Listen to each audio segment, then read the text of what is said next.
Welcome back to The Bro Show. I am your boy, Troy. I'm sitting here with Jamie. This is Season 2, Episode 9. Wow. Flying.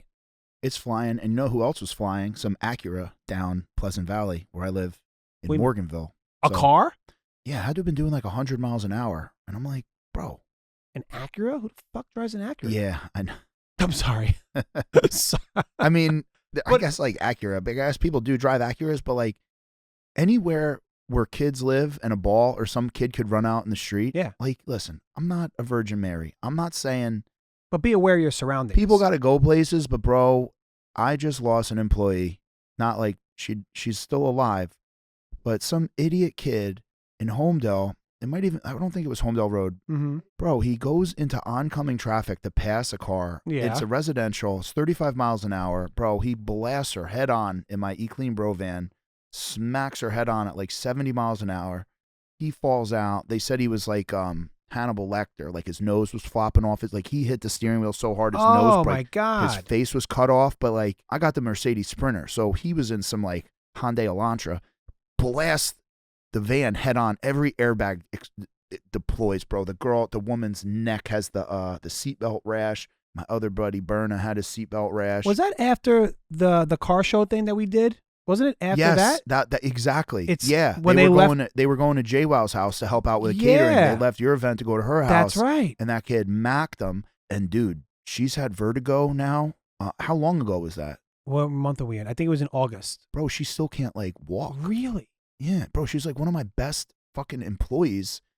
And she's got 4 kids, dude. Oh, my God. And because some fucking idiot wanted to go 70 in a 35 residential Homedale Road, almost killed a mother of 4. That's like, what? insane. Like, guys. Fuck that guy. Slow the fuck down. And it's deer mating season. You know Monmouth County has the highest population of deer in New Jersey? Really? Monmouth County has the highest population of deer in New Jersey. Is that a fact? It's a fact. And it's mating season. They're going to do you and your car if you're not paying attention. They're everywhere. And then also in the fall, it's wet leaf season. It is. So the wet leaves are like ice. Yeah. So be careful. You got deer, you got leaves. I don't drive fast. Do you drive fast? No. I'm very, very calm when I drive. We like to eat dinner early. Yeah. We like to drive the speed limit, and we like to go to bed. Yeah, man. I drive very slow. And that's surprising since you're a BMW owner because they're the biggest assholes on the road. Yeah, but I drive very, very calm. Yeah. Especially like when I leave dinner and I'm Did like you a have little to pay full. extra for your blinker? Because I don't know. Do BMWs come standard with blinkers or no? Yes, All they right. do. But I use my blinker. Bro, I went to this Thai spot in Red Bank. I forget the name, but they have this big pot. It's flaming hot wonton soup. Yeah. I burnt the back of my tongue, which like I usually always do. Because you didn't wait to eat? Bro, if you eat egg drop soup, it's deceivingly hot all the time. Well, it's steamy. No, egg drop soup is deceiving with how hot it is. I'm pretty sure if I'm looking at a bowl of soup, it's fucking steaming. I'm blowing on it. I'm staying away for a little bit. There's something about egg drop soup that... Pizza's deceiving. Because you can bite into a piece of pizza, I've burnt the top of the mouth, and it's ridiculous. I've burnt my mouth on pizza so many times. And like, for 3 days, you're screwed. Yeah, actually, you know, I don't know on the last episode if I went in on too hard on Cucino Alessi. Cucino Alessi was, at one point, my favorite pizzeria in New Jersey. And it could still maybe reign supreme. Okay. Pizza is a tough category because I feel like there's so much great pizza. And then, like, you're really hard on certain spots. But the one place I always burn my fucking mouth is Cucino Alessi. Okay. In Manalapan. You know, in that deadly parking lot. You know, you talk about, like, me being a chicken parm guy. Yeah. But, like, as much as we think I'm a chicken parm guy, I'm actually more of a burger guy. Are you? Yeah, I'm a fucking burger guy. All right. So, I mean, we're yapping up about the top Chinese spots. Top 5 Chinese. Yeah. So top 5 burger places in Monmouth County. Yeah. I'm going to fucking hit you. Yeah. All right. You ready? Top 5 cheeseburgers in Monmouth County. Go, Troy. 1, Grand Tavern, Neptune. Oh, yeah. Wow. Yeah. Number 2, River Point Inn, Rumson. Ooh. Okay. Number 3, The Galley. Number 4, Mabel, Homedale. Oh, yeah. Unbelievable. Number 5, see, 5 is tricky. I have Barnacle Bills in Rumson. I feel like you haven't heard of any of these places. You're going super, super high level burger, which I was thinking like a smash burger. No, you were like, these are luxury burgers where like price is out the window. Ugh. The price is out. Your list is very superior. I think Grand Tavern is probably, yeah, you got it. Yeah, okay. Absolutely. Do you have a list? Or at least the top 3? See, where you messed me up was you pulled out like the Rolls Royce of cheeseburgers, right? Did I? You did. Yeah. Okay. The Grand Taverns. Well, the comments were all these were all restaurants. Control that. Yeah. All right. So what's your? Well, I put away my list. Make like I didn't say anything, and someone asked you. So one burger that needs to be in your list is the Osteria burger. They got the dry aged Pat LaFreda cheeseburger. Okay. It's like they do burger Monday nights. That's a great burger. So that could be a Rolls Royce burger like mine. Yeah. Keep going. I think Barrel and Roost has an incredible cheeseburger. Nicholas is always good. The Block. Okay. Dude, Jesus Christ, dude, they have a fat patty and a smash burger. The Block, top to bottom. I would go. These are in no order, by the way. Yeah, These are just outstanding cheeseburgers. Okay. Avenue. I got to tell you, dude, they also have a burger that is really fucking hitting. Yeah, the French, dude. I'm pretty sure they like base it with butter. Okay. But obviously, I would definitely go the Grand Tavern. Yeah. Then when I was thinking to go burgers, you got to mention like Hartley, right? Hartley burger. Oh my God, so you got me into that place, and I ordered DoorDash, I think, a couple weeks ago. Yes. So good. Yeah. The one in Red Bank, right. with Shrewsbury. Yes. Oh, there's one in Seabright as well. They are outstanding. You're every single place on this list. Yeah. You're gonna pay for it. Yep. This isn't like a cheap Chinese takeout with Correct. a fucking $10 lunch combo. I think our list together, a top 10 list, that's a solid fucking list. Oh, dude. Yeah. Solid. And another thing, dude. Cousins has a crazy burger I too. never had a burger there. Yeah. Damn, now I feel bad. I didn't name. But these are the ones I like. Yo, you gave a great list. The Grand Tavern is definitely, they're like, dude, I think they're like world renowned, dude. That burger is so fucking good. Yeah. They have like some type of like mac sauce, whatever sauce they have on it. Yeah. And good pickles. Seeded bun is very important. Yeah, seeded buns are great. It's very, very important. I go back and forth between potato and brioche. But I also like a good Shake Shack burger. Yeah, that's I really why, do. Yeah, so when you were ripping your list, I was like, "Oh man, you just busted out like the 5 best Lamborghinis." You know, these are Lamborghini burgers. I'm looking for like, I'm looking for the fucking Kia Soul cheeseburger. Yeah, okay. Well, Shake Shack is pretty fucking good. Last time, because now I got a flight, and Unker was the last person who had to catch a flight. We were talking about like Wendy's and Popeyes and all types of fucking Gen Pop shit. On your flight, if you have United, some United flights have Shake Shack already prepared. You got to pre-order that shit. Wow. Yeah, and I was just at that spot in Homedale. What spot? Mabel. Yes, right. it's in Bellworks. It's actually still up on my story, and they use the block blend. Oh, really? Yeah, Mabel was a very good cheeseburger. It was a juicy burger. Mm-hmm. It was great. I've had a couple from there. They're awesome. All right, so I think we got a good list. I wonder what the comments are going to, because people are going to go nuts. So please comment below. Let us know your burger spots, because I will go on a burger tour. I really would. Yeah, and you also rattled off some incredible restaurants that I would like to go to. So this is not some run of the mill bullshit. Yeah. This is not like you didn't give a White Castle list. And hey, before I get the episode started, my boy Kenny, who didn't sell me the luxury Sprinter van again, he loves White Castle. See, well, he showed up to dinner the other night. It was amazing. We're gonna phone him in one of these days and let him defend himself, because I think I scorched him on every episode of this podcast. Literally, this is the 9th one. You hit him on every single one. I like it. Kenny, you should have sold me that luxury Sprinter. Get it? You fucked up. We could have man. went and got cheeseburgers in a luxury Sprinter. Yeah. For like $85,000. He's so fucked up. Yeah, he let us down. Yeah, big time. So I'm driving through Marlboro, and I'm appreciating her beauty. Yeah. So I live behind my house is a road called Beacon Hill Road, where the colonials would stake out the British troops in New York Harbor, because Marlboro would feed New York and Philly with potatoes and chickens. It was a vital part of the economy back then. Freelboro was like the railroad, and they would disperse the chickens and the potatoes to the 2 major cities. Oh, well, you're a history buff. Yeah. And Route 34 was a Native American trade route. So when we drive around New Jersey and Monmouth County, we have to appreciate her beauty and her history. And it's interesting. Like when people come to visit, like Ashley's family from Chicago, like they want to see the history. And like, since we live around here, it's like, oh, big fucking deal. But like people come here, they're like, they want to know what the hell went on in this area. And we have a lot of history. And I could tell them. You can. Yeah. You could be like a tour guide for us. I should. And what's cool about Chicago is the Chicago would, what is it, Lake Michigan or whatever, wherever the lake goes down the Mississippi, that's the back door of the United States. So that's why the Navy base, Great Lakes, is to protect the back door. Because if they invade, they come down, they go down the Mississippi. That's how you could invade America from the back door. Back in the day when there was like sailboats and shit. You're a package full of energy today. Now. And information.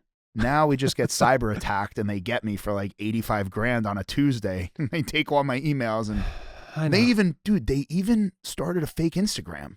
It's like someone was really out to get me. Really? Yeah. Oh man. Someone sent them $500. I go, bro, my problems are so big.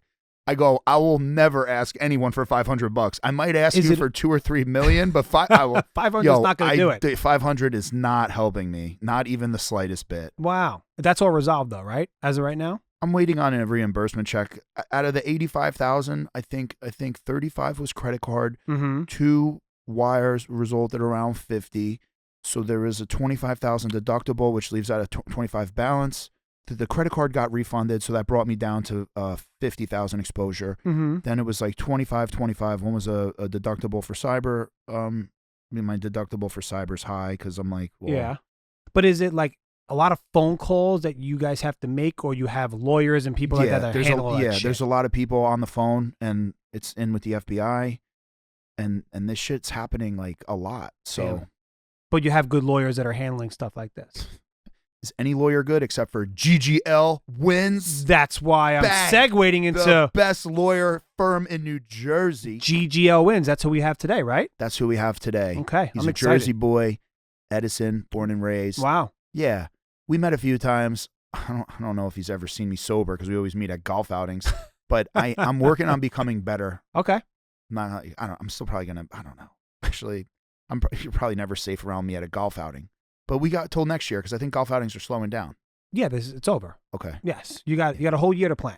You're good to go. Yeah. All right, so let's bring them on. All right, let's bring them on. Okay. GGL. Let's go. We got Bill and Lawrence from GGL. They are your personal injury. Yeah, I mean, times are hard. Sometimes you got to just slip up and stay down, get that money. I want to hear some wild stories. So are they able to give me some wild stories? They're professional speakers, so they'll beat around the bush without saying too much, but saying enough and leaving you just right. I love it. Just like our sponsor, Eat Clean Bro, where we provide the healthiest, freshest prepared meals, pre-portioned, clean, convenient, affordable. Like and subscribe to The Bro Show. Please. Yeah. Please. All right, we'll be right back with a quick word from our sponsor. Don't go anywhere. Life moves fast, and so should your meals. At Eat Clean Bro, a proud family-owned company, we make eating healthy simple, affordable, and delicious. Every dish is crafted fresh, never frozen, with real ingredients you can trust. Whether you're chasing fitness goals, powering through long work days, or just want to feed your family right, we've got you covered. With lightning fast delivery, chef-driven flavor, and nutrition you can feel good about, we make it easy to stay on track. Eat clean, feel great, and live unstoppable. Because when you fuel your body right, nothing can hold you back. Eat clean, bro. Real food, real fast, delivered. We're here with Lawrence and Bill from GGL Wins, or GGL. GGL Wins is the billboard that you guys are known for. Mm-hmm. GGL Lawyers. Oh, GGL Lawyers. So you just mentioned to me you're going to Brando's tonight for dinner. I am. Have you been there before? Oh, yeah, many times. It's easily one of my favorite Italian restaurants in New Jersey. What's the parking situation over there? You usually park on Main Street. You do. Yeah. A little tough? Sometimes. But they have the public lot across the street that you could always jump in. Oh, they do. Okay. Brando's is like, it's not on the boardwalk, so the parking's not as bad for Asbury. Mm-hmm. Like, it's kind of more in. Because you don't like Asbury. I don't like parking in Asbury. Yeah. If someone drops me off, I love Asbury. I just drops me off and picks me up? Yeah, I just don't want my car there. Yeah. To be clear, I love Asbury Park. I love New Jersey. There's just a thing where if my car is with me, there's certain places I don't ever want to be. Okay.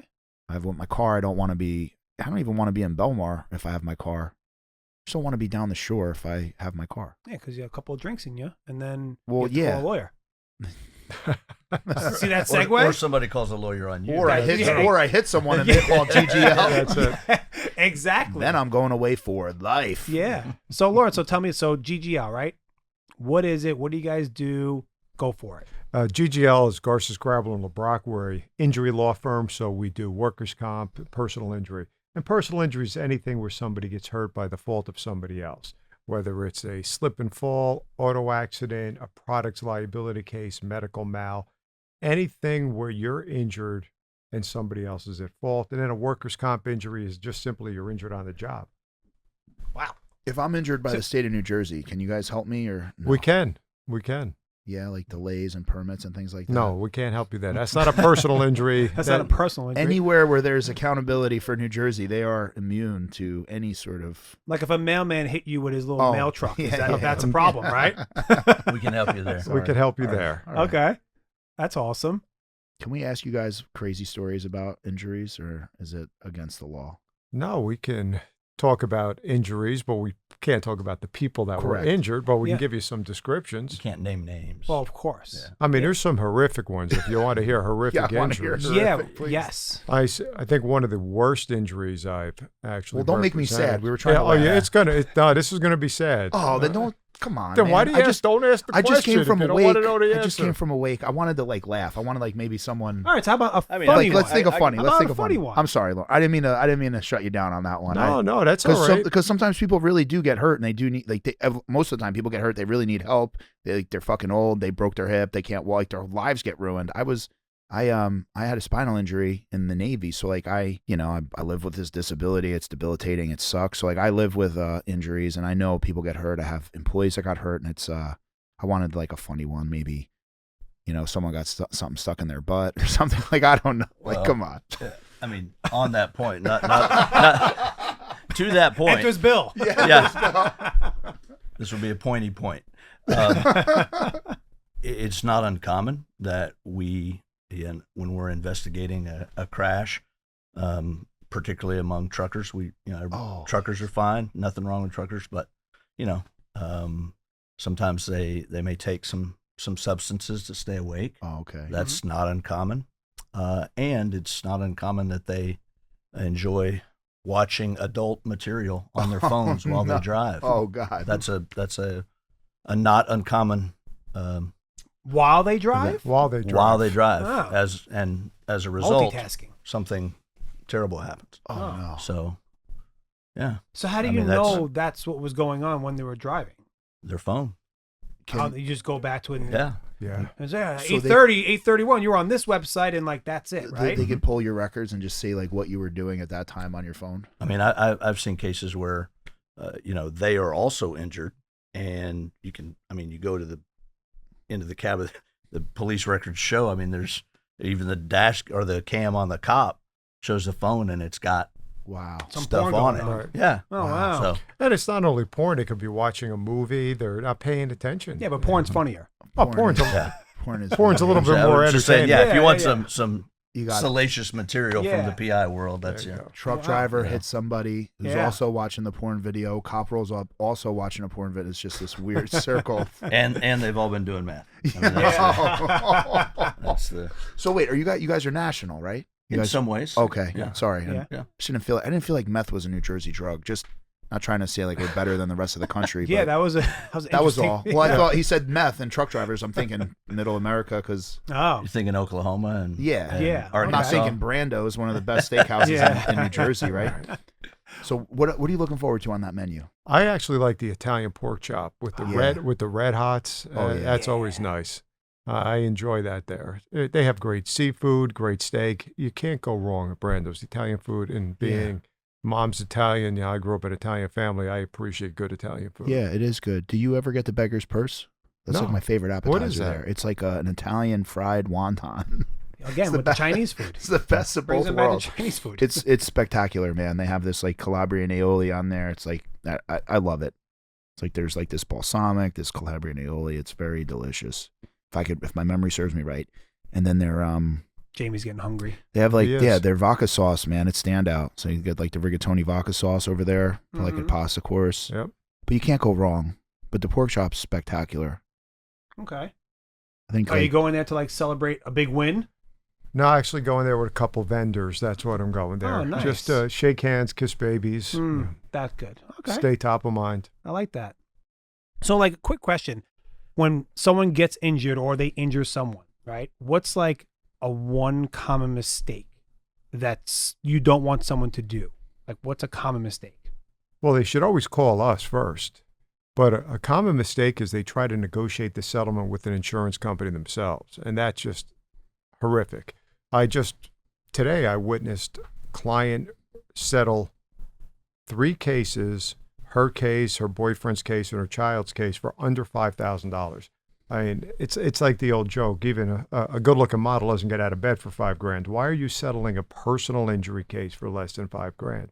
The statistics show that when people hire an attorney, they receive, it's like 5 times more money. 3 to 5 times. Is it? Yeah, if they try to do it themselves. Wow. So they're really doing themselves a disservice to try to negotiate with an insurance company. That's all they do. They are trying to take in as much premium as they can and pay out as little payout for an injury as possible, because the only people that the insurance companies answer to, and of course insurance companies are a multi-billion-dollar corporation, is their stockholders.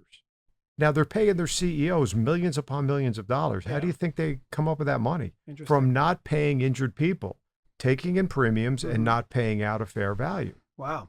Yeah, I mean their whole business model is they put all of their resources in terms of how they build their business into 2 things: marketing, which you think of some of the best commercials on TV, right? Jake from State Farm, Mayhem. I mean, good commercials. They do a good job. Their marketing department and then their legal department. That to take in the money and make sure they don't have to pay it out. The scariest part is when you do this, you contact a lawyer, you know you have to pay a lawyer, right? So what's your procedure if someone does contact you guys? Well, that's the wonderful part. There's no fee unless we win. We don't go after clients for their costs. We fund everything for them. So that's very important. So if we don't win, we don't get paid at all. So we like to win. That's why GGL wins, or we wouldn't be in existence anymore. Damn fucking right. There's never going to be a billboard GGL loses. Yeah. The losing firm can't pay for the board. Yeah, right. But that's like, again, that's very important for people to know that don't represent yourself. You hire a professional, and someone's going to win and get you 5 times more money without doing it yourself. That's like ridiculous. You can't lose on that deal, right? You can't lose on. You may not get this settlement that you think is just astronomical, but you're not going to make a bad decision by calling a lawyer and at least finding out, do I have a case? Yeah, because GGL wins, right? Because those billboards are everywhere. Yeah. Yeah. Other than Jamie's billboards, it's your billboards. Yeah. It's unbelievable. I see it's either Jamie's or yours. Right. And we just started doing billboards. We were always a word of mouth law firm. We didn't do a lot of traditional advertising, and we're doing very, very well. But I would say to my partners, we may be the best law firm in New Jersey, but if no one knows about us, how are they ever going to contact us? So we started the billboard campaign, and it's done very, very well for us. Who came up with the idea like GGL wins? Well, that's a long story. Well, I'll make it very short.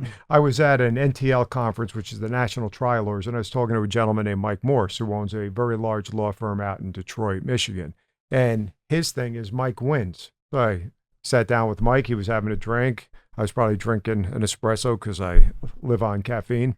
And I said, Mike, man, I love Mike wins. I said, can I steal the wins? He looked at me and he says, where are you from again? I said, Jersey. He says, I'm never going to Jersey. Take it. Yeah. He's like, take it. I don't care. So then I got off the plane. The next thing I started doing was advertising GGL wins on billboards. Really? Yeah. That was really cool. Like you were like, hey man, I like it. Can I use it? Yeah. No one ever does that to me. No, they just steal it. They just steal it. Yeah. No one asked for your permission. Wow. Yeah. That's cool. And so now we have, we copyrighted GGL wins, and we have a copyright on, big enough to win, small enough to care as well. Yeah. Awesome. And make sure that your marketing team's combating your Google search. How many lawyers are in the firm? Over 30. Oh, wow. Yeah. Approaching 40. Close to 40. Just make sure your marketing team knows about your organic Google search and your competitors aren't buying GGL wins. Oh, they do buy it. I know they do. They do. They definitely do. In our industry. Yeah. What, the competitors buy the domains? And that bit of information cost me tens of millions of dollars. Yeah. That I just said in 3 seconds. Happened to you as well. When you buy billboards, dude, it's broadcasting everywhere. So like your competition can put up competition campaigns on Google with like 50% off intro offers, which in my industry is very common. So you Google eClean Bro to see what it is. You saw the billboard. Yep. And now you have 5 competitors with 50% off intro codes. Oh, I think I've seen that. Sponsored listings. Yeah.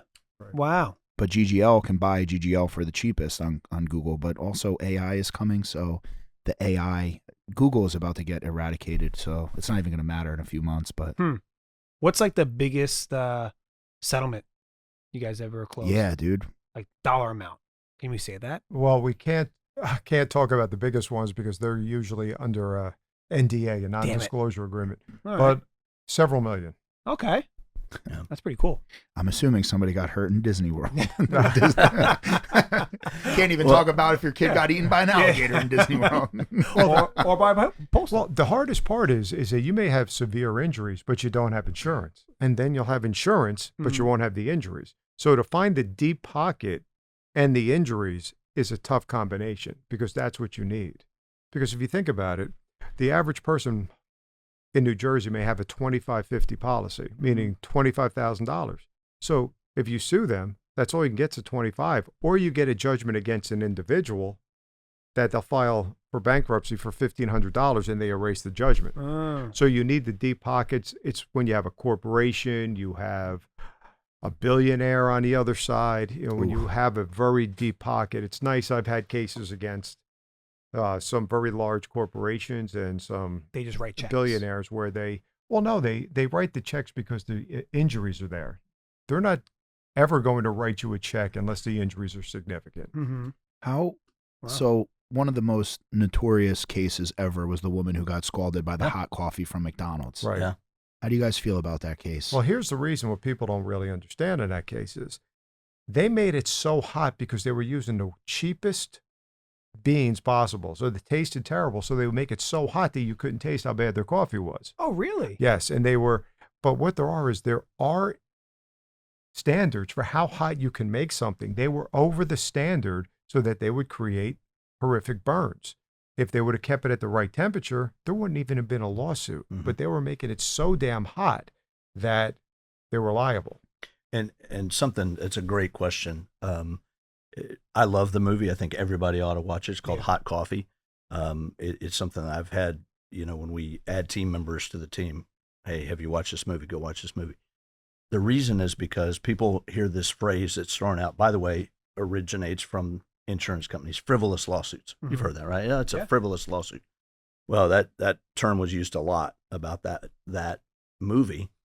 What people don't realize is that what goes on behind the scenes, what you're not hearing in the public, is what the jury's hearing. They're hearing all the facts and what you find out. And that's why they gave such a big award in that case, because it was a pattern of behavior from McDonald's. They had had warning after warning. They had had complaint after complaint after complaint, thousands across the world, right? Because, they're a global company.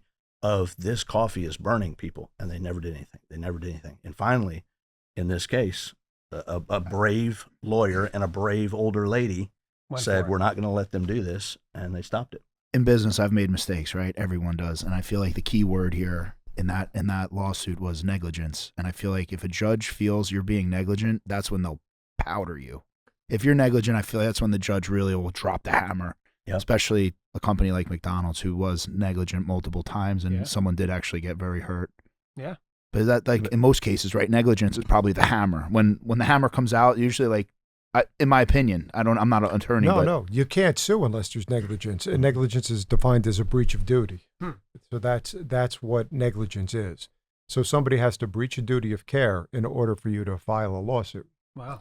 And the whole thing is, right, we talk about that idea of negligence. You hear these big numbers that get thrown out when there's a lawsuit, and that causes people to cringe.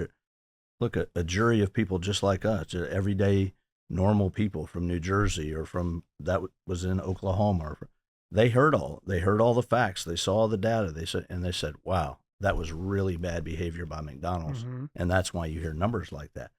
You're not going to get numbers like that just by putting on a show, right? It's because somebody got hurt and somebody did something. Whoever hurt them was really in the wrong. So I had a friend that was at a restaurant. I'm not going to name the restaurant. This was a couple weeks ago. And she ordered tea, and the waitress went to go pour the tea and totally missed the cup and poured it all over her leg, and she was wearing a skirt, and she burned her. We got a case? You do.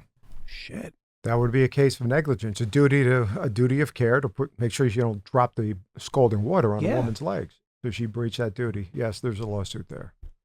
for sure. Wow. And just White not to make this. I did get burned at the court yesterday. Yeah, I know, nacho that's what cheese in 2009. That's what I'm saying by the cheese. I'm joking. I would never, ever, ever sue anybody in New Jersey. But this really did happen to my friend. It was like Right. we were like And- making a joke about it. I was like, "This is like they were bringing her like little cream like up Right. from the front. Like they burned the shit out of her." Yeah, and what people need to understand is you're not really suing that individual. That's It's a respondeat superior, not to get fancy with the terms, Mhm. but the employer is responsible for their employees. Yeah. You probably know Yeah, that. I do. You should probably Yeah. get sued every other day for I get- something your employees have done wrong. I get sued quite a bit. Because I feel bad. Like at that point, like it's not like the waitress. You know, it was an error. It happens, right? It was a mistake. You don't want to go after her and ruin her life, right? So like you kind of just say, all right, whatever. You know, they burned me, no big deal. It's funny that you brought that up because earlier I was going to say probably the second biggest mistake that people make. They don't hire a lawyer, and one of the reasons they don't hire a lawyer is because they say, I'm not the litigious type, or that lady that hit me didn't mean it, even though there were severe injuries. We're not going after that individual, right? I mean, technically there's some of that involved, but it's the insurance that we're not going after, individuals to try and ruin their lives. I make a call when I get out of here. Yeah. And that's why you have insurance, is to Yeah. protect yourself. If you're a high net worth individual, Yeah. you should make sure you have plenty of insurance. With an umbrella policy. Umbrella policies are very inexpensive. While we're on the topic of insurance, and I don't think, so it's the EPLI policy that I'm a big fan of. It's like insurance, employee practice liability. There's something like, basically it covers you for all types of stuff. I don't think it has anything to do with injury attorney, but I have a huge workers' comp policy, and then I have an umbrella. I have like all types of insurance on all types of things. We're actually just talking about my cyber attack.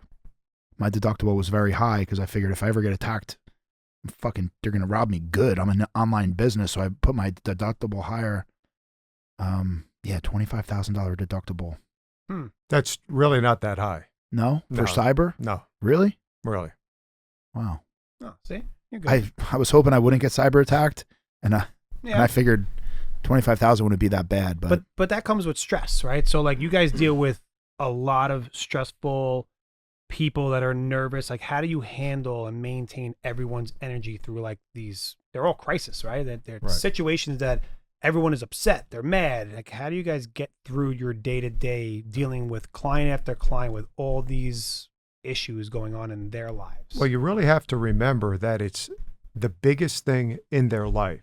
So you have to be very empathetic. You have to listen, and you have to meet with your clients, and you explain to them the process. The most important thing is setting expectations so they understand. Client comes into my office. I tell them this case can take up to 4 years, and I explain to them why. I said the court dockets are backed up. There's only so many judges for a lot of cases, and the insurance companies are going to dangle a carrot, and I use very easy numbers. I said, if your case, I have no idea what your case is worth right now because I don't know what your injuries are, how severe they're going to be, what the future of your medical treatment is going to be. But let's say your case is worth $100,000. The insurance company is going to dangle $1,000 in front of you in the beginning. 3 months later, they'll offer you $3,000. 6 months later, $7,500, and they'll slowly increase. You're not going to see that full value till the day of trial or the weekend before trial. That's how they play it, huh? That's how they play. Well, think about it. Yeah. It's big business. You're talking about billions of dollars, millions of claims. If you can hold the money for 4 years on billions of dollars, how much interest are you making? Wow, a lot. A lot. Yeah. So they want to hold it as long as possible. And one of the very sick, twisted sayings I hear from defense lawyers, deny, deny, deny, and hope they die. wow. That For is Shit. that is and that's true. insidious. Yeah. Yeah. Wow. Yeah, I mean, we as a part of Wow. So client wait, care. I'm sorry, Bill. What happens when say Troy is my lover, I'm hurt, I'm suing. Is Troy entitled to the compensation? Great or visual. do you deny, die, and then the suit dies with it? Like what happens Well, what to the happens deceased? is you lose all future pain and suffering because the person died. Gotcha. It kind of Wow. caps and That greatly is such a dirty reduces business. the value of the So claim. if you're in, you guys are obviously very successful attorneys. For your everyday Joe, if you had to recommend like outside of legal, like insurance, things for your car, like ways to protect yourself in case, say, God forbid, you hurt somebody, what are like 3 things that you think everybody should have? what you should do Insurance. is you buy the maximum insurance, the most insurance you can afford. So in New Jersey, you can have up to $250,000, $500,000. Some companies have $300,000 single limits. Very few have a $500,000 single limit. So you buy the maximum amount of insurance, but then you have to match your UM/UIM coverage with your liability. Just to explain, liability protects you from being sued. So if you hit me, my liability insurance pays you. Now, if I hit you or you hit me and I don't have you don't have insurance, I have to sue my own insurance company. That's called uninsured motorist. So if I'm not protecting myself, if I have a $25,000 policy, that's all I'll ever see because you don't have insurance. So you get the maximum amount of insurance you can. And then I advise always get an umbrella policy, because if you get an umbrella policy, mine's $5 million and it costs me about $300 a year. That's all my umbrella costs me. Yeah. Maybe $349 a year for a $5 million umbrella. Oh, wow. But that covers anything with auto, anything that happens to my home. It's a full umbrella policy. So you always get the maximum amount of insurance you can afford. And for like your everyday Joe, is this like taken out with your homeowners, or is this a separate policy? Because most people have a home, they have home insurance, they have auto insurance. Are you bringing, like, you're going to hit up your insurance agent and look for like a personal liability insurance as like an individual? No, it's called an umbrella policy, and that will protect your home. Say somebody slips and falls at your house. You have a pool. Somebody bangs their head and, God forbid, drowns in your pool. Mm-hmm. These umbrella policies will kick in after the liability policy of your homeowner's insurance. Got it. So if you're injured, and look, we all make mistakes. I can remember I was prepping for a trial, and I was thinking about my trial, and I drove right through a red light. God forbid I killed somebody there. Thank goodness nobody was there. But if I would have injured somebody, they're going to come after me, and $500,000 isn't enough. Yeah. But 5 million people go away. Yeah. Right? Yeah. Right? So that's why I have a huge umbrella policy to protect myself and my loved ones, because I have that protection. In New Jersey, you can only get $1 million underinsured motorist policy through an umbrella. But I have that million because, God forbid, I get killed in an accident as a fault of somebody else. At least there'll be $1 million to go to my kids. Yeah. Yeah. I mean, what everybody should do, I mean, right now, is to pull up your policy on your phone, on your computer, your paper documents, whatever your UM/UIM, that underinsured motorist. In other words, if there's not enough, it just doesn't mean someone who doesn't even have insurance. It means if they don't have enough insurance to cover your injuries, that's when that kicks in.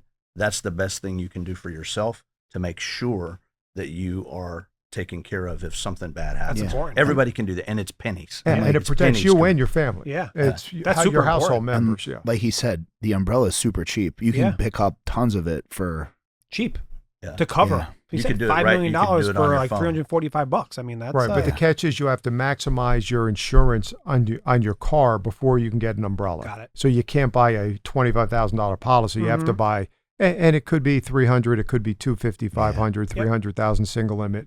And what 250, 500 means for our guests out there, it's 250,000 per person, 500,000 max per incident. So that's what it is. So the umbrella would kick in after that. And believe me, severe injuries, $250,000 is nothing. Yeah.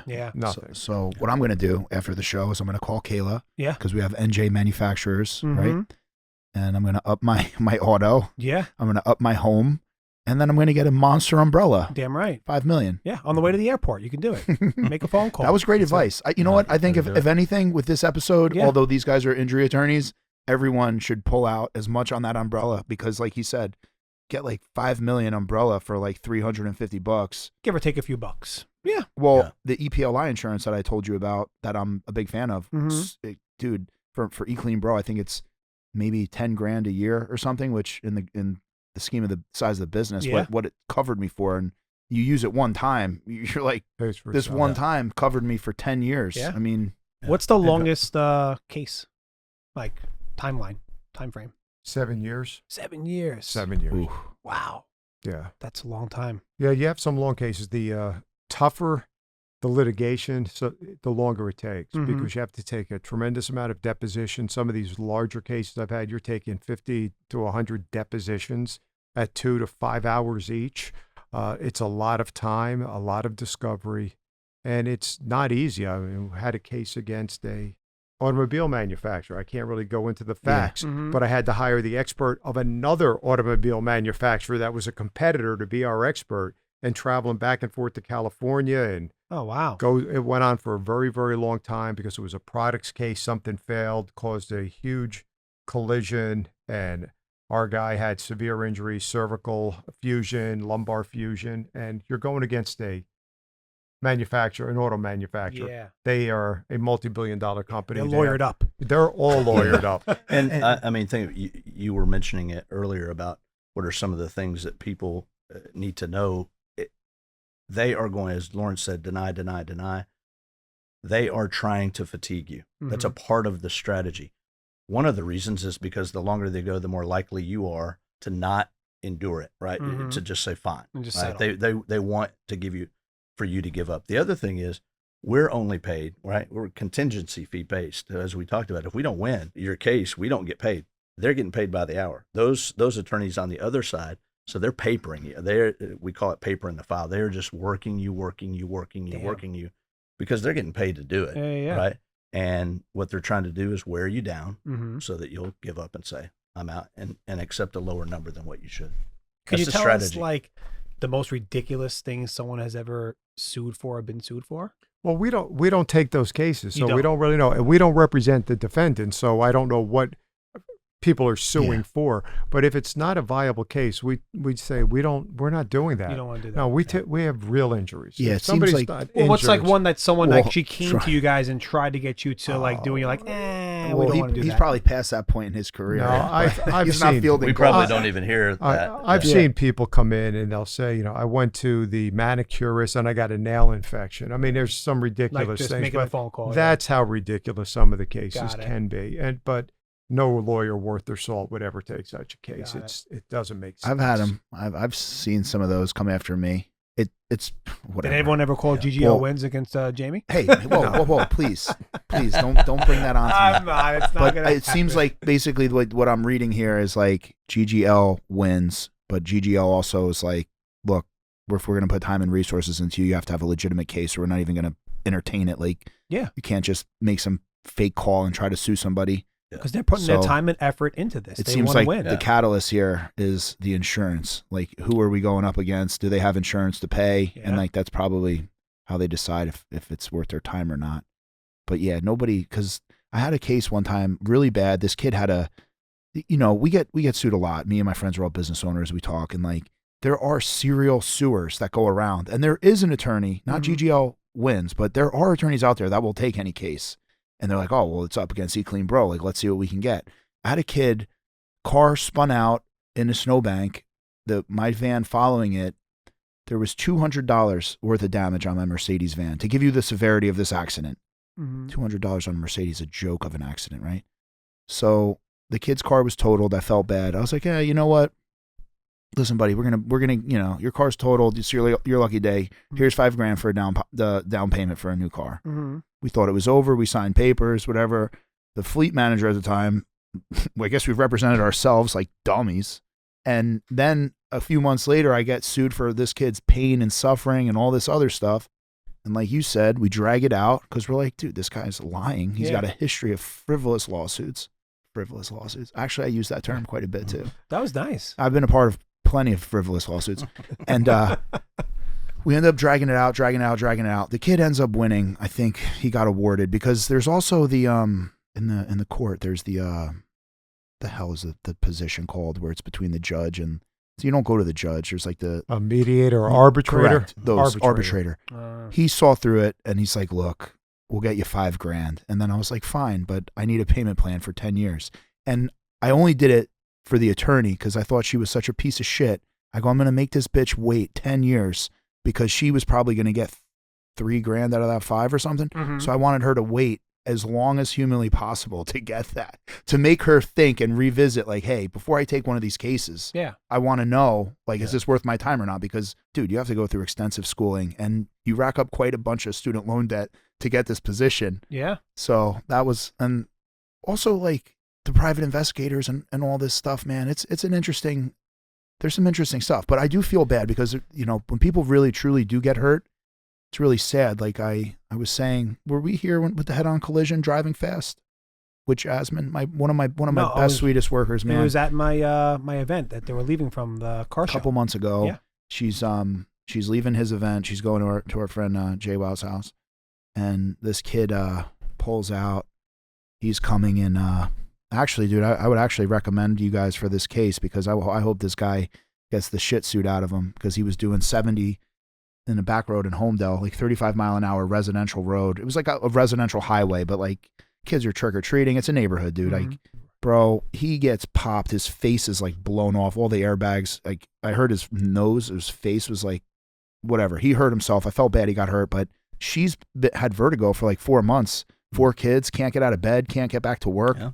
So yeah, maybe I'll shoot that info over to you guys. But yeah, I'm like, not only was this a mother of 4 who was in a horrible car accident, but like she was working for me. I feel terrible. Mm-hmm. And you know, everybody loses when people do dumb, negligent shit. That's right. And you kind of got to pay for that when you do that shit. When you do dumb shit and someone gets hurt, you got to pay for it. Yeah. Some way, and hopefully that guy's got insurance. Do you guys remember your first cases as lawyers? Oh, I remember. Do you? Well, Bill's not a lawyer. He's our executive director. Yeah. I handle all the business and organizational leadership stuff. So we didn't even say, we didn't even ask, like, what does Bill do? Okay. Yeah. Sorry about that. No, that's not. I hang out with lawyers all day. You have a nice jacket. I like the jacket. But do you remember your first case? I do remember my first case because it was a friend of mine who was teed up in Island, in Woodbridge Township, on Green Street and Route 1. And I remember him coming to me, and he said, Lawrence, I know you're smart, but can you handle this case because this other big law firm wants my case? I said, look, Joe, I can handle your case. I said, I'll charge you 25% instead of the normal third, and I'll take care of you. And we ended up getting him $408,000 on the case. That was my first case. That's a big win. I took my $100,000 and I put a down payment on an office. And we still have that as one of our 12 offices to this day on Route 27. That's an awesome story. Edison. And he did very well. He walked out with over $300,000. So he bought himself a beautiful home in Florida, and he's doing very well to this day. Wow. And what was nice was he did have some injuries, but it was more that he kind of got scalped a little bit by when his head hit the side. He was T-boned, so his head hit the windshield, and he lost some hair, and he got scalped a little bit. Mm-hmm. So we put a lot of attention on how we made him look and feel. And so we settled the case at the eve of trial for $408,000. And he wasn't the best looking guy in the world. So you don't know how a jury would have played. He reminded me, he acted a lot like Joe Pesci, if you know Joe Pesci in the movies, but he looked a lot like Danny DeVito. Oh, man. Surprised he went to the cops if he was a Joe Pesci guy. That's awesome. Wow. First big win. First case. That's cool. First case. Yeah. That was $408,000. And I've been trying cases since the mid 90s. I was going to ask, what year was that? The mid 90s? Yeah. Wow. So Lawrence is an Edison guy. Jersey guy. How about you, Bill? Texas. Oh, Came Texas. from Texas. Texas. They lured me up here to the promised land in Jersey. Oh, wow. Wow, what a change of scenery, huh? Oh, he's got a nice scenery, though, out of his apartment. He lives in Jersey City overlooking Manhattan. He's got a nice place there. Oh, wow. Cool. One World Tower right there. And you've been in Jersey for how long? A little over a year. Oh, so I was doing consulting with the firm for about 2 years beforehand, but I moved up here about a year, a little over a year ago. And what are you doing at GGL exactly? So in our industry, you'd call it, kind of executive director. Some firms may call it a CEO. Some firms might talk about it in operational terms, but it's overseeing all the organizational and business and leadership side of, because we're no longer a mom and pop law firm. It's over 150 people, lots of lawyers, lots of team, lots of growth and expansion. So it's a business. We have to look at it in that way. And so that's you just oversee that and manage that. Yep. That's cool. Yeah. He tracks the time. Yeah. Who's the youngest lawyer in the firm? Age? Guys, young guys? I guess it's around 30, 34, 35. Oh, yeah, maybe even a little younger. Yeah. Young man, that real highly talented, smart guy. Been practicing for a few years, so Yeah, he's probably early 30s. Yeah. So you guys look to bring in like a more seasoned veteran when it comes to like defending these cases, like earn your stripes, kind of. We don't defend these cases. Oh, I'm sorry. I used the wrong word. That's to it. take on to take on these cases. It was the wrong word. I'm sorry. Yeah. Yeah, It's all right. Called you out on it. We He represent should. the He plaintiffs. speaks for a living. But we try to hire more experienced lawyers, and when we hire a younger lawyer, we mentor them. You know, we have training. We have a lot of training. Yeah. And I personally, every 2 weeks for 2 hours, it's mandatory. We teach the GGL way, how to litigate cases the way I did, how to work files up appropriately, how to treat clients, and it's a great learning experience. And the reason I did that was we had a young attorney leave, and he felt like he wasn't ready to try cases. And he said, you know, you mentored so-and-so at the firm, but I didn't have that mentorship, and I don't feel like I'm prepared to try cases. So I thought, I didn't get mad at him and say, oh, geez, what are you? He's afraid to try cases, get him out and just move on. I said, what can I do better? Mm-hmm. Yeah. And I thought, and Bill had suggested this as well. He suggested, you know, I start training the younger attorneys. So now we do 2 hours every 2 weeks, and I give them as much time as they need for one-on-one instruction. I'll help in any way possible. Team So- training is super Well, important. It Troy, is. I'll tell you, in his case, Mhm. like you get one shot, and for that attorney to say he's not ready, because in my world, I've had so many people try to step up to the plate and do things they're not ready to do, and it crushed me financially. So if I was like injured and I had somebody who didn't know what they were doing on my case, not only would that make your name look bad, but you could jeopardize someone's, you know, future and their Yeah. pay. I mean, You got especially if you're disabled and can't work and you get one shot at a case and you got deny until you die across the table, like Yeah. you get one shot. That was actually, I would try to hire that guy back if you could, because that's a real admirable thing to do for an employee. And I would cherish that. Do you guys do like test runs like from the show Suits? You know, they were doing like test trials. Is that real? Do they do that? Like they do like It's called a focus Focus group. group. Oh, okay. Yes. Focus group. Yeah, I'll just give you the correct term, but Yeah. it's a test run. But yes, there's focus groups for bigger cases. Some Great I show. love how smart he is. Dude. Yeah, So it's I great. love, like, Yeah. Some firms do that all the time. Really? We don't do it as much, and the reason being is I have a lot of trial experience, and I arbitrate and mediate for the court. Mhm. So I know where these cases should end up, but what you don't know is what the jurors are thinking. That's why focus groups are good, because they may say, they might have listened to a word you say, but they hate your tie. So they're not Gotcha. paying attention. Oh, that guy, Yeah. that guy's had an ugly tie. I Yeah. don't believe him. Mhm. So it's amazing some of the things that a jury will focus on, because they're not attorneys. They're just normal, everyday people. Yeah. Yeah. Wow. I mean, there's some law firms that, like ours, they'll have an actual courtroom, a mock courtroom in their building That's to cool. bring in focus I think groups to That's practice. And Right. yeah, it's That's really absolutely cool. training. Yeah, role playing. I mean, that's very key. There's something obvious that sets, you know, GGL apart from other firms, and it's right here in this room. And I'm so glad to have you guys here. So Is there numbers? what? What do you mean numbers? Like a number like worst drivers in New Jersey, like by town or anything like that? Or is there a statistic or anything Well, like there's that? statistics where the most accidents are, and Route 9 used to be notorious for the worst highway in the country. I don't know what the statistics are right now, but at one time Route 9 was the most dangerous highway. Yeah. And now Route 1 We hate it. in Hate New Route 9. Jersey between New York City and Philly is the most highly traveled road in the world. Wait, At least in the United States. It used to be the world. So Yeah. I know it's still the United States because there's so much traffic there. what road was that again? Route 1, Uh-huh. the corridor between New York City Uh-huh. and Pennsylvania and Philadelphia. Oh, wow. Damn. So that's Yeah. where the most accidents occur. No, it's Or Route it was 9. actually Route 9 was Where in Route 9? Is it Oh, an area? Well, just stay off Route 9 if you can. No, I'm kidding. Yeah, because Route 9's brutal. Pretty sure it's somewhere in Manalapan. Yeah. There are quite a few collisions in New Jersey. Yeah. And we get a lot of those calls. Yeah, we do the right thing. You're asking what makes us special is really that we prepare every case for trial from the moment it comes in the door, that we're getting ready to try cases. There's other law firms out there, and I'm not going to disparage anybody. Their business model is to settle the case as fast as possible, but they're not maximizing the value of the claim.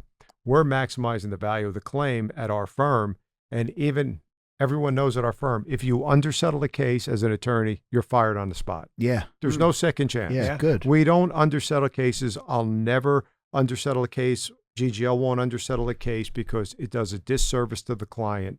Now, sometimes you have clients that want to undersettle cases. Mm-hmm. I need the money. I want the money. And we'll try to, I would say I spent 95% of my time talking clients out of taking offers. And then 5% of the time I'll say, damn, that's a lot of money for your case. It's time to Wow. punt. It's time to take the money. Yeah, We're yeah. there. This is the number. But most of the time there's more money on the table. Yeah. Yeah. And they'll say, well, how much? I'll say, you can't guarantee anything, but But say, it's more. there's probably another 25 grand on this case. Are you willing to wait 6 months to a year for 25 grand? Because to me, 25 grand is a lot of money. I'll wait a year for that. But if you want to take it and Yeah. throw away 25 grand, go ahead. Yeah. It's up to you. It's Yeah. your case. And normally they'll listen because you build trust with them. You set the expectations. You talk to your clients frequently, and they'll normally trust you. Yeah. But sometimes they're desperate. Yeah. You used the term earlier over and over again, and I loved it. You said one shot. You got one shot. You got one shot. Firm I used to work with in Texas, we actually built an entire concept of how we introduced the process to a client when they came to us, and they were called One Shot. I feel like that would Because be a of that. great name in Texas. Right? Hire one shot. Yeah. But the Uh-huh. It'll only idea take one is, shot. Yeah. once you settle that case, once you sign, that was it. That was your only shot. And think about it: if one of you guys got hurt, God forbid, in a wreck, and you got your knee torn up, even paying for the surgery or the treatment or all those things, I guarantee 10, 15, 20 years down the line, you're going to get early arthritis. You're going to have things that happen.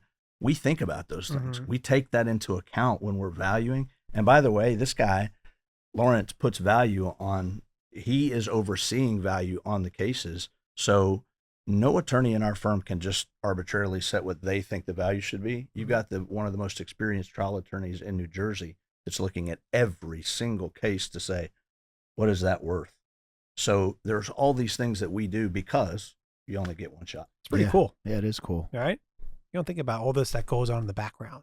Yeah, like it. I think between the insurance and what to Yeah. look for, and that's why another reason why GGL is doing so good is because they take the time. They don't just take any case. They really set from the beginning. It's setting you up for success. All right, there's a case here.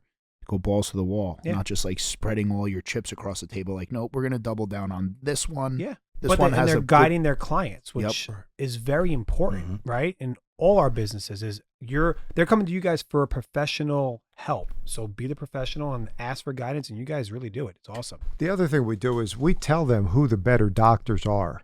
You can go to any doctor you want, Yeah. but we're going to tell you who the really good doctors are. Now, look, I need to sleep at night. There's doctors out there I could send people to that I know they're going to perform surgery. Mm-hmm. We won't use those people. We're going to use the more conservative doctors that have very good hands, very good skill, and know how to treat a client, have good bedside manner. So we want them to use, and doing this for 30 plus years, almost 40 years now, you know who the great doctors are, you know who the average doctors are, and you want your clients, or at least we do at GGL, we want our clients to get the best medical attention they can. Because I'd much rather see them get healthy than to suffer for the rest of their life. Yeah. It's a catch-22 in our business because the more they're injured, the more they get paid. But the less they're injured, the less they get paid. I'd much rather see somebody have lesser Less. injuries Yeah. and not get as much money. We'll still maximize that claim, Mhm. whether it's a scope knee or a knee replacement. Yeah, We're going to yeah. get the max value we can for you, but want to see you get great treatment to give you the best chance of a full recovery. Because you and a guys great care. life. What Yeah. if, like, That's Well, it. of You course guys you do. care. Yeah. right off the top, Troy's friend who got burned at the restaurant, how much do you Uh-huh. think that claim would be? It through depends insurance? it's going to depend on what the scarring second degree is. burns. It was a woman. It Yeah. was. Second degree burn on her thigh, in on her her- thigh. yeah. visible to in a skirt. Yeah. Well, it's going to depend again. How does it heal? Because you can't say now. That's why I would say I don't know what this is Yeah. worth. Like we just had a young girl with a big scar on her forehead, and they asked me, one of the attorneys wanted to value it at $250,000. I said that's at least $1 million. That's your minimum settlement value. This young girl's going to have a scar on her forehead the rest of her life. Mm-hmm. And I said, if you put this in front of a jury, this is the minimum settlement value. That's when we'll tell the client if they're insisting on taking it. Okay, it's not what we think we could get at trial, but this Yeah. is not a penny less. Interesting. If a client wants to take it, but if they want to go to trial, we're going to try this case because a juror, you don't know what a juror is going to say. What a jury values a case at, and I can give you examples where I tried the same case, same attorney on the defense, same judge, and the values were 10 times different. What they consider, both jury verdicts, 10 times different between what one jury thought the case was worth, and another. So you never know what a jury is going to do, but you can get kind of the consensus of what, all right, if this case was tried 10 times, where would they come out? Mm-hmm. Wow. It's like kind of like, is it like with some attorneys with like a whistleblower case, there was like all types of things like people tried to sue me for. But what my attorney would do is look at like similar cases. He's got like a little I know, PTSD. yeah. I think we could represent you for all the lawsuits that you've had to get you. You got a little post-traumatic stress I've been in disorder business here. 13 years. I've had a couple hundred employees. I've had 50 something vans. Like, Yeah. Yeah. I got a question. I had tons of van. I mean, dude, I Oh, I believe had it. tons of shit going on. I got a question. Yeah. Jug handles. Yeah. In New Jersey, right? I think they're great. Yeah, but how many people get to the light and it says no turns and they miss a jug handle and they're just making their left turn? That's got to be a big accident case all the time. Like, oh, I didn't know. You know, you don't get as many of those as you would think. Really? It's a lot of left turn cases. People making left turns and not seeing the person coming in the other direction. That's probably the most cases you see are the left Route turn 9. cases. Those are like the massacres. Yeah. Yeah. So maybe those jug handles aren't so bad in New Jersey. Yeah, It avoids true. a lot of those left turns. Have you ever driven in like Florida and some other Well, yeah, places? they don't have them in Texas, right? And they have I didn't and know they what you were and they talking have about. those U-turns are legal. Oh. It's like the Wild West It when you're is. driving there. When I Yeah, had it's true. I had a business in Atlanta, and I was living in Atlanta for a little bit, and man, the architecture is beautiful looking, but the engineering behind the beauty, you're like, there's exit lanes on both sides. You don't know where you're going. You in New Jersey, if you don't know where you're going, you drive slow. You go into the right lane. Mm-hmm. In Atlanta, the right lane turns into exit lanes constantly, so you're getting shot into like when you look at the turnpike. The turnpike is designed so you have the least amount of lane switches possible. Mhm. The more times you switch lanes, the more accidents you get in. I know this because sometimes I had a fleet of over 50 vehicles. You want to, All right, so maybe jug handles are a good thing. they are. They're Okay. very good. But Atlanta, driving in Atlanta is, there's a famous song that was written by Ludacris called "Move, Bitch, Get Out the Way." And that was I actually inspired. thought it was going to be a totally different song, and then you said Ludacris. I was like, I know where he's going with that. That was inspired by driving in Atlanta. So for anybody who thinks it's bad driving in New York or driving in New Jersey or driving in Philly, I can tell you, I've driven in, I don't know if I've driven in every state in the United States. Atlanta is a special place for driving, and I recommend just get the Uber. I love these guys. You have your cards. Have you actually asked a question off a card yet? Yeah, I did. Oh, you did? Yeah. I don't think Yeah. Jamie's actually. Yeah. Well, No, I did. so All right. I do it and I put them down and then Oh, okay. I keep them here. That's a co-host Ah, thing, you know. good. Honestly, my first question was like meth and porn, and you guys hit it, so I don't need these cards anymore. You didn't need them. It's just for show at this point. All downhill from there. Sorry. Wait, hold But I on. mean, shit. I guess Yep, I'm good. I guess those two go together like peanut butter and jelly. I don't know. Sorry. Oh, It is my the bro God. show, but if you guys want, we could edit any of this stuff out. I've said much worse. No, this was awesome. Yeah. I gotta hit a flight. I'm so happy you guys taught us about what not to do if you're hurt and how to protect yourself. Offense, defense, get the insurance, and bring in the professionals. Yep. I had a great show. I have espresso beans for you because you said Yeah. I just received them in the mail today. we So I sent can't- we sent them to you. You did. I can't wait to. Oh, okay. Yeah, grind them up. me and Kayla are huge espresso people, and he's an espresso guy. Oh, really? So when we started talking espresso, we hit it off, and I don't know. I became a bean guy. I get beans now. Yeah. I'm very excited about it. Do you have the machine for Yeah. the Yeah. You have a machine too, right? Yeah, grinds Yeah. up the beans and I mean, everything. Starts with a D. It's some big machine. Let me get 30 seconds to tell Yeah. people what to do if they're in a crash. Yeah, I was going to ask that. I'm Yeah. so sorry. Right. Yeah, no, I love no. that. Yeah, yeah. If you're good. if you're in a crash, make sure you get the information from the other driver. Call the police. Report it. Let the police officer do the investigation. If you're injured, go right to the emergency room. I've had people call me from the ambulance. Don't do that. I will be there after you're done with your emergency room treatment. You can call me then. But make sure if you're able, take pictures also of the scene, of the damage to your vehicle, the damage to the other vehicle. If it's a slip and fall, take a picture of what you fell on. Take a picture of the conditions because they can change. If you slip and fall, I guarantee that homeowner or the property owner is going to change that scene and fix the defect. So try to get a picture quickly. As soon as you're capable, call a lawyer. Hopefully you'll call GGL, but if not, look for a certified trial lawyer. These are the guys and gals in New Jersey that actually try cases. 1% of all attorneys in New Jersey are certified trial lawyers. That's who you want to look for. We're the ones in the courtroom. We're the ones trying the cases. Anybody could represent you, just like I could go into tax court. You probably don't want to use me for tax court because you'll probably lose everything you own. Just like you wouldn't want to use a tax lawyer, a real estate lawyer, a jack of all trades to do an auto case, a slip and fall case, a medical mal. Find yourself a specialist, an expert, a certified trial lawyer, and that's a person to hire.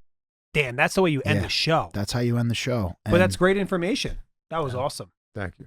Got me pumped up. Got me pumped up. I wanted to talk Texas barbecue, but we got to go. Oh, come on down. Terry Black, baby, huh? It's one of my favorites. Dude, they do it so right over there, and the fact they pump out so much of it, and it's so good. Is this a restaurant? Yeah, it's a legendary barbecue spot in Texas. Yeah. They use Moberg smokers. So the smoker I have in The big guy. yeah, Moberg, Sonny Moberg is like the pioneer of offset smokers in Texas.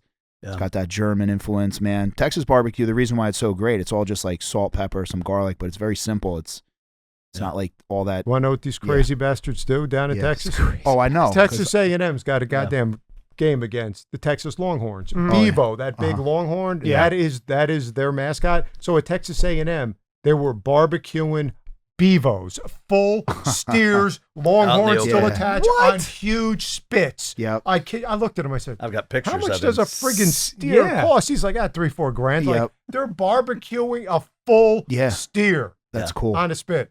You guys come on sons of down. bitches. You guys come on down. I'll take I you would to love the 5 best Texas barbecue restaurants in the state. What are your top 5 Oh, Texas barbecue spots? I mean, Terry Black's is going to be up there. Franklin's, which is the one most people have heard about. There's another place in Austin called Style Switch. Really, really good. Pecan. In Dallas. Pecan Lodge. Pecan Lodge. Yeah, Pecan Lodge. And then probably the last one, I'm trying to remember the name of it. It's in Dripping Springs, Texas. It's escaping me right now, but Dripping Springs. What was the one we ate at when we were in Austin? It was fantastic. That was probably Franklin's. Franklin's. Oh, Franklin's it was is the most fantastic. popular. I'm hungry. You know, Franklin got like really into COVID and like wearing masks and social distancing. And I don't know if it hurt his brand in Texas because everyone was like, fuck the mask. But, you know, that's why I'm a Terry Black guy. And Aaron Franklin, I watch all of his things on YouTube. Yep. I got heavy into barbecue, man. I went to Texas. I went to Barbecue University, and I just did nothing but watch YouTube videos for like all day long for months on end. It's a whole thing. I'm friends with Sonny Moberg. Low and slow. Sonny Moberg's like the guy. He builds all the smokers. Aaron, these guys are nuts. I read Aaron Franklin's book on barbecue. Yeah. Texas is the king of barbecue, hands down. Anybody who says they aren't, they need to just grow up. Like seriously, I agree. You two need to share recipes because agree. Bill does salt, pepper, and salt. He does a hell of a barbecue. Yeah, damn. It's how to smoke. But I had a guy too. He was going to sell me the post oak. We were going to truck it up here. Then like last minute they were like, no. Like Texas barbecue has the post oak, like burns slow, clean. It's just like it's all autopilot. It's like a Traeger of open fire, like real open fire, and it just cooks. So you could do those long cooks and. You make me very hungry. The whole thing, right? Just real quick, like the whole. I got to jump in on that, right? That is, it's low and slow, right? Yeah. That's the mantra for Texas barbecue. And was it Snows? Snows barbecue. Snows. That's what you were probably Lexington. thinking. No, okay. I'm still trying to think, but Snows Dripping is Springs. Yeah, there was like Snows is in Lexington. It's incredible. Yeah, I'll think of it here in just a second, but it's low and slow because there's a certain temperature in which collagen breaks down in the tissue. So you can take any cut of meat, like a brisket, which is typically a non-desirable cut. You take that and you put just a little bit of salt and pepper on it, put it low and slow, smoke, and because it breaks it down. So when is Eat Clean Bro going to have barbecue? I do. Brisket? I do barbecue for special events. But the thing is, dude, I was doing barbecue. I was hooking up all my friends, and then the price of meat and the economy, and I thought, you know, dude, I was blessed with Eat Clean Bro. There's a lot of local barbecue spots here that need the business. And I just, I surrendered my barbecue business because I didn't want to hurt anybody local. Like this was like a passion. I'm like, if like you wanted barbecue or something, I'd do it for you and I'd hook you up. But dude, I used to be able to bring my smoker, hook my friends up for like $2,000-$3,000. I remember you were doing that. Now, like, dude, now it's like, bro, I need like 5 or 6, and it's not even like I'm making any like. So I just don't even think a hookup price for your friends $5-6 grand. It's not like it's not even like a hookup, and I'm like, let people who really depend on the money, let them have the barbecue business because this is like a passion thing. And maybe, I don't know, maybe someday me and my chef will go off and do something legit, but I try to be ethical in business and life and everything. And I felt the price of barbecue, everything got so high. I thought, you know what, like There's this guy Mostly Smoked in Manalapan. Oh yeah, Actually, he does a phenomenal job. The plate like is Yeah, like this. yeah, It's huge. Yeah, he's definitely he's got to be. Then there's a guy in Asbury Park too. There's some people that are trying to do barbecue now, but the guy Mostly Smokes very good. Yeah, very good. But yeah, I like to stay in my lane, and I like to encourage everybody to do entrepreneurship. So okay, we gotta get you to your flight. You're gonna be late. yeah, well, I got to give you guys a little tour of Eat Clean Bro. And, Yeah, and we're then gonna we'll do get that. All right. I'll show you Yeah. my smoker. It's Yeah. a I love Moberg. it. Thank you Awesome. guys for coming. Yeah. It was Oh, awesome. Our Yeah. pleasure. Thank Awesome. you. Thank you. Let's take a quick break and hear from some guys who helped make this show happen.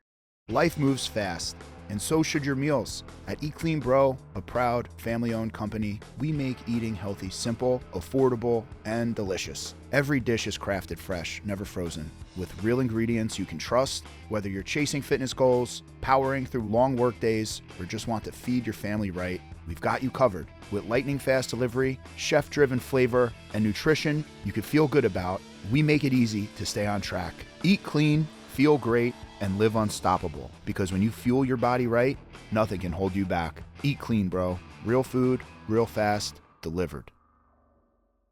Welcome back. Season 2, episode 9. Jamie, Bang. so this was an awesome episode. You know, GGL. Yeah. What was some key bro show takeaways? I felt like Lawrence was an absolute sniper, He was dude. awesome. Like back to like my boy Kenny, who didn't sell me the luxury Sprinter. My boy Kenny just knows the value of a car. It seemed like Lawrence just innately knows the value of a settlement. Yeah. And he's like, He pumped me up at the end. His last like segment was really nice. yeah, like the steps and the process, the procedure behind the lawsuit. But it seems like he has an innate ability to just recognize, what is this a case worth? And is Yeah. it worth my time? Yeah. Because if this is like $100,000 case, but it takes 4 years, like he seems to like really understand the business. And because you're kind of buying, like Kenny buys and sells cars. This Yeah. guy's buying and selling time.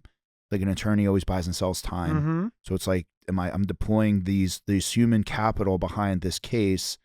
And that was like interesting. It's a very abstract business for people who are not in the world of this Yeah. type of business. I think the key takeaway was like, you don't have to pay them. You know, I hate Right. saying it, so it sounds like they're not worth it, but you're not throwing out the money up front. Like if they're that confident, you know what I mean? When you say, oh, you don't got to pay somebody. You When you you have have to have a legitimate case or they're going to Yes. flag you, right? Yes. You're not going to just call some bullshit. But when But they I feel see like- that, they know like, okay, we got something here. We're willing to work for you. I'm just scared because I feel like the way we just push the shit out of Chinese food, we're about to push. People are going to be suing like crazy now. Everyone's gonna be calling. You know, a couple of years ago. Yeah, I got hit by a Coca-Cola truck. By you the have any way, documentation? No, but it happened. Yeah. I mean, I think listen, their phones be ringing off the hook. save the lawsuit for legitimate injuries. Yeah. I don't think GGL will entertain an illegitimate, and that's why we were trying to like bait him on some funny stuff, but we couldn't really get funny stuff because he's like, no, I don't even Entertain that shit. entertain it. So Yeah. I thought the episode was great, Yeah. and Next Yeah. week, you know who's on next week, right? who's on? Our wives. Oh Lord.